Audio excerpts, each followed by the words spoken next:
C'est Christ qui descend en vous et vous cimente.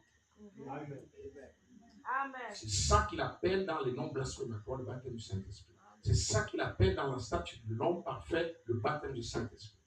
La charité, la pierre de fête. Dites Amen. Amen. Et c'est ça qu'il parle ici, qui descend une puissance qui mettra en vous un tel baptême du Saint-Esprit. C'est cette puissance de ce baptême du Saint-Esprit-là qui vous fera monter dans la vie. Amen. Ce n'est pas au moment où ça descend que vous allez monter, mais ça descend et ça commence à accomplir certaines choses. Et c'est avec ça en vous que vous pourrez monter. C'est ce que ça veut dire. Alléluia. Parce que ça va descendre en vous avant la résurrection. Exactement.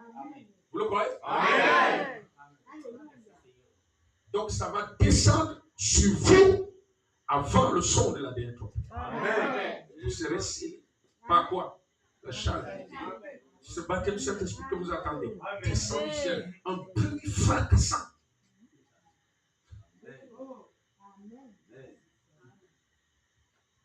Écoutez ici quelque chose que Frère Branham raconte dans Jésus-Christ est le même hier, aujourd'hui, éternellement.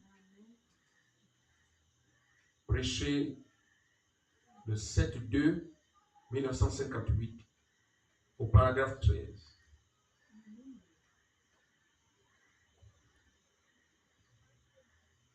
Il y a quelques choses, commençons par paragraphe 12. Commençons plus haut, plutôt, excusez-moi. Au paragraphe 11. Vous allez écouter quelque chose, et puis je reviens vite. Je vais faire vite, n'est-ce pas? Je vais bientôt terminer. Et puis dans le ministère, comme je l'ai dit, qu'il m'a confié, je ne suis pas instruit. Je ne me dis même pas prédicateur.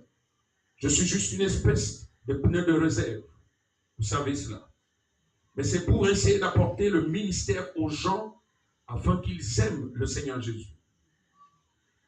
Que Dieu vous vienne en aide et qu'il nous aide tous maintenant à le magnifier, lui que nous sommes venus magnifier ici. Je souhaiterais lire dans la parole de Dieu ce soir juste pour quelques instants.